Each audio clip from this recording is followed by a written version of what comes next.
Wonder Woman! She still lives! Outlander, maybe you don't hear so well.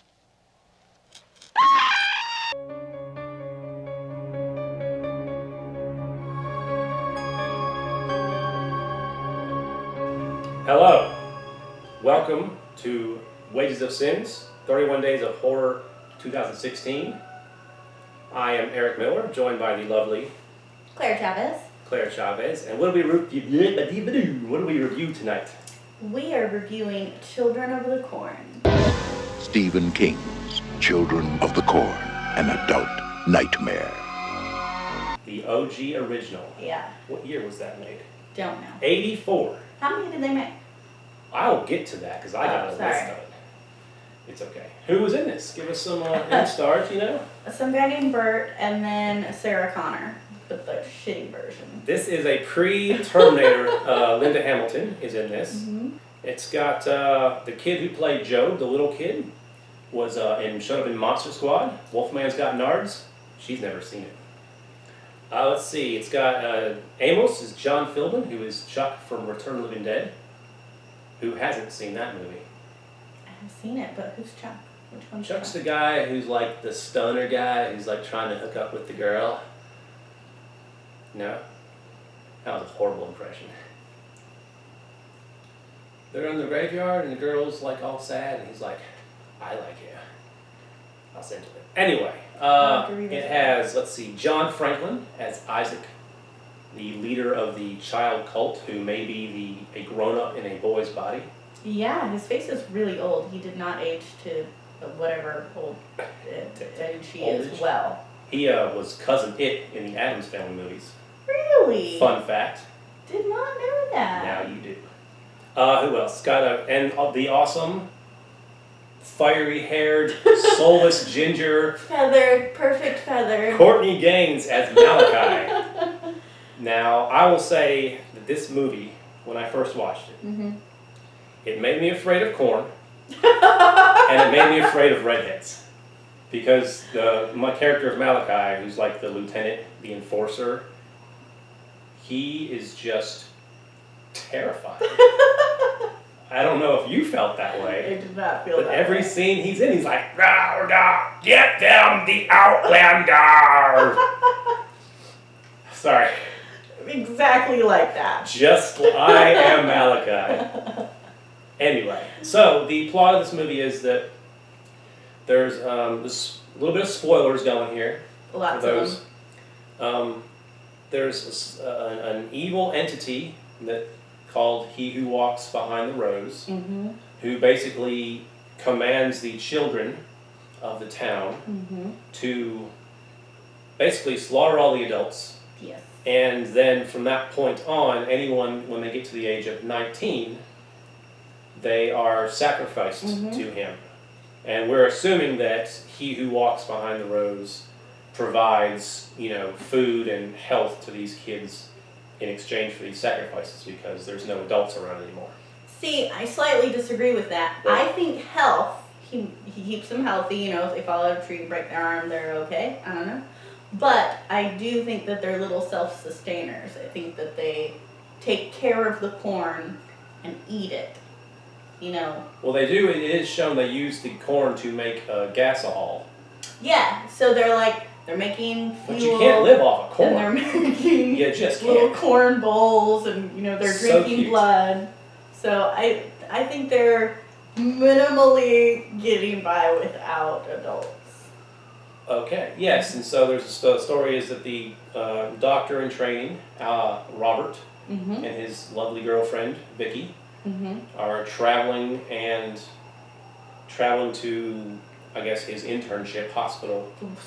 And then... Wait, are they... Hold on, sorry. It's okay. They're driving all the way to Seattle, or is it somewhere in Nebraska? I don't know where they're driving. I didn't pay that much attention. Sorry. But what happens at 16 minutes and 8 seconds? They hit a little boy with their car. The magic begins at 16:08.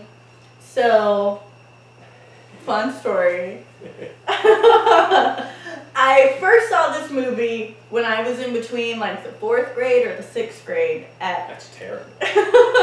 at like an all-girl slumber party, and the lights were out. We were watching it in the dark, and I guess we're a bunch of wimps because as soon as 1608 happened, we were like, shut it down. We're not watching any more of this. Like, I think we fought over who would go and actually turn off the, I guess, VCR at the time.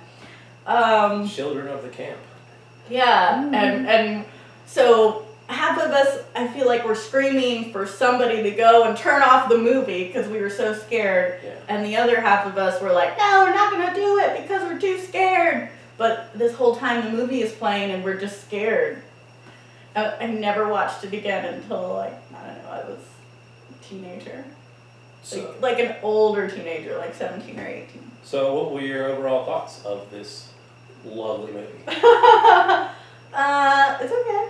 Yeah, it's old school. It's aged well, though. Pretty old school. Because you kind of, when you film something out in, I guess it's Nebraska and the corn state-ish, you can pretty much wear whatever you want to wear, and you still, they don't have like polos and Tommy Hilfigers out there. Yeah, It's and just they make their own clothes. overalls and Raggedy Ann and stuff. Mhm. But it looks, like I said, it looks good. Yeah, I think so. The scares are still there. They're still very Oh, valid. We've got a great Claire scare. We're going to show it in a few minutes. So I think those scares have aged well. I don't like the relationship between Robert and Vicky. I think they should break up. I think they should have broken up before they were driving. Really? Yeah, that is not a healthy relationship, and it bothers me. Okay. So I think that's my biggest annoyance with the That's movie. what bothers you in this movie?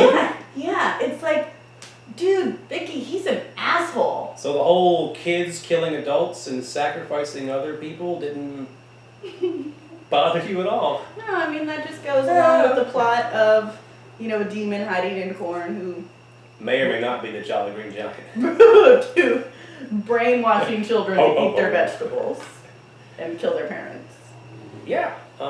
Let's see. I actually did some little bit of note taking here. Oh. Let's see. It's got, you ready for this? Mhm. 7 sequels, Holy crap! 1 in the works. So Right now? So 8. They're thinking of a new one. Everything's got something in the works. Nice. It's got a remake they did. This is based on a Stephen King short, and it's a made-for-TV remake they did, which stays closer to the original story. Okay. Where I think in the original story, the original book story, the characters of Vicky and Robert die. And this one, of course, you have to be heroic in the end, survive. They should still break up. Yeah. Yeah. How about the acting? What do you think about the acting? The acting is terrible. It's just a whole bunch of kids. Yeah, but Courtney Gaines with his largemouth bass. I think that's how he is in real life. Yes, but There's no acting there. That's just how he exists. Here's a fun fact that I looked up. Courtney Gaines, who played Malachi, the fiery redheaded terrifying man, he currently, as of October 2016, has 12 movies in production right now. What are they? Did you he's look not at hurting that? for work. That's insane. Hey, he's got a look and he's using it. I mean, I'm sure it's not that, but he's probably just a good actor. He terrified me. He terrified you. No, he didn't jump out. He didn't jump out. No, it was the No, girl. just him. And he's terrifying. He didn't have to jump out. He walked in and he was like, I'm waiting for his mouth to like. Outlander. Outlander! I'm waiting for like a Beetlejuice moment where his head just folds back and something else comes out. I'm sorry, Courtney Gaines. Don't hate Wages of Sin for this.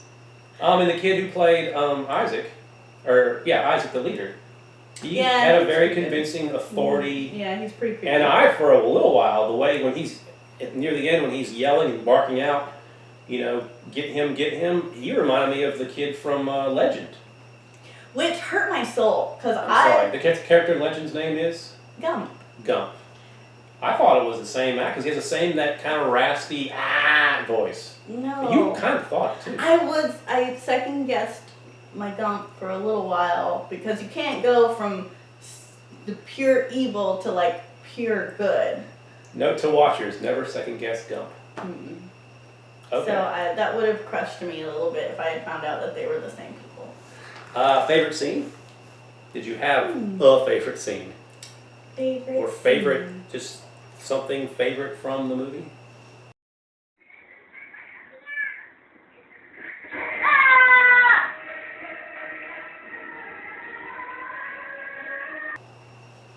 You want me to go first with my favorite from the movie? I like the fact that when they, at 1608, when the magic starts and they pulverize his kid in the road, they just stick him in the trunk and he's there for the rest of the Oh movie. my gosh, that is so good. And he just stays there. I'm like, well, are they ever going to bring him or just anything? No, But he's in the trunk for forever. But at least they leave the car there. Like they kind of have to walk away. At least they're not like riding around to Seattle with his kids still in the trunk.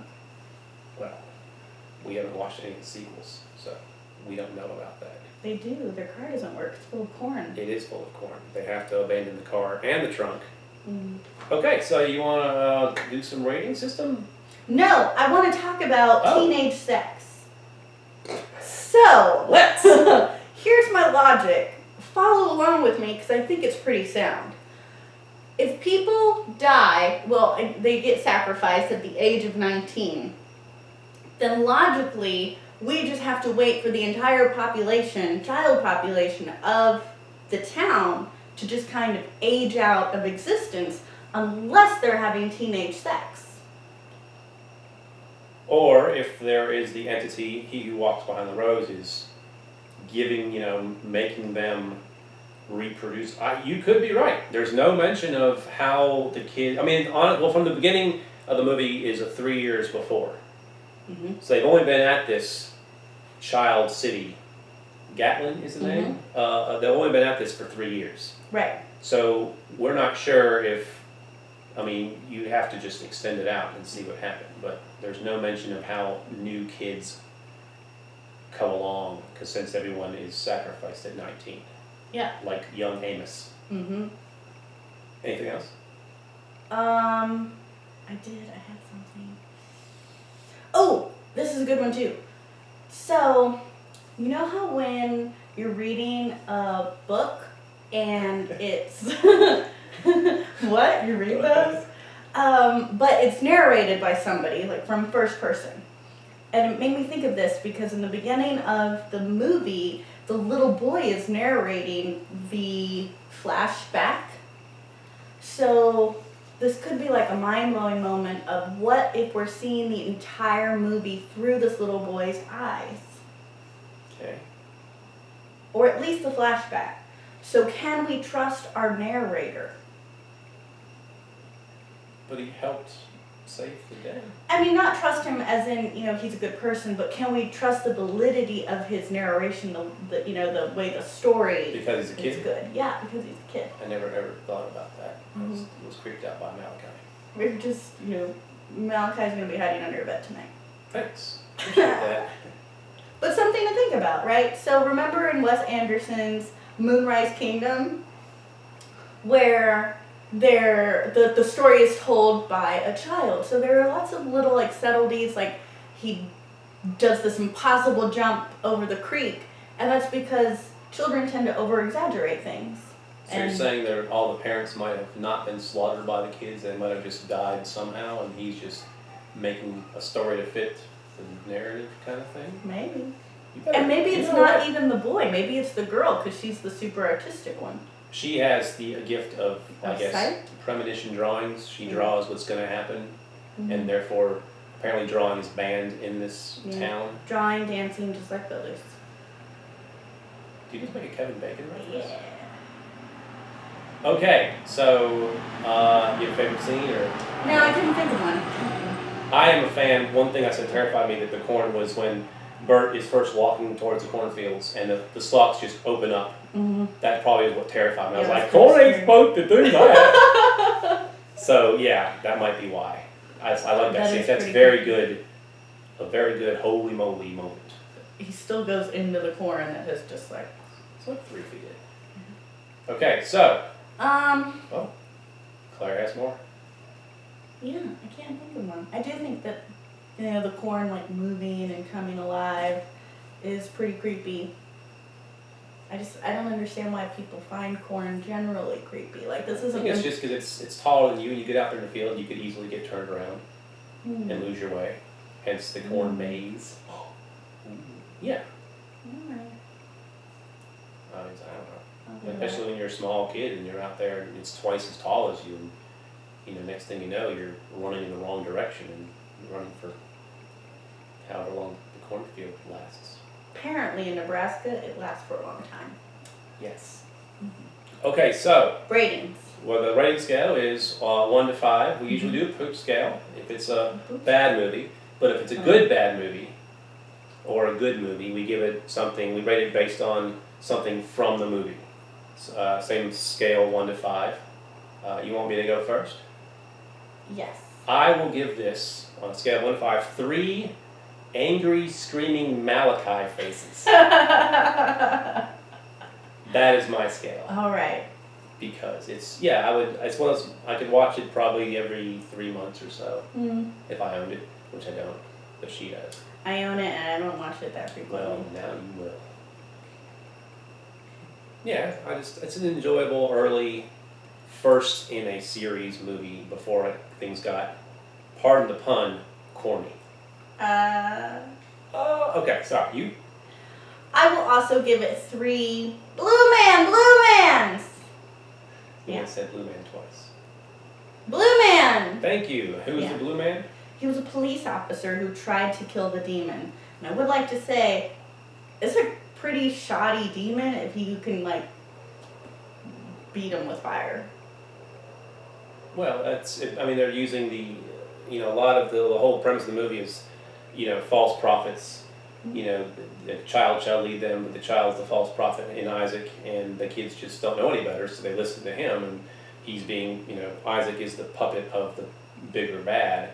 And in the Bible verse that they read, that leads them to be able to figure out how to kill No, I get it. walks. I'm It's, just he'd saying. cast into a lake of fire, the false prophet. So they're like, oh, fire. Besides, fire kills everything. Well, most of it. I guess we'll go figure it out. Let's go set some stuff on fire. Okay. Well, that's it for Children of the Corn. Go watch it, rent it, or Netflix it. It's probably not at your local video store since those don't exist anymore. No, so sad. But that is our Children of the Corn 1984 review. Thanks for watching, and we'll see you next time.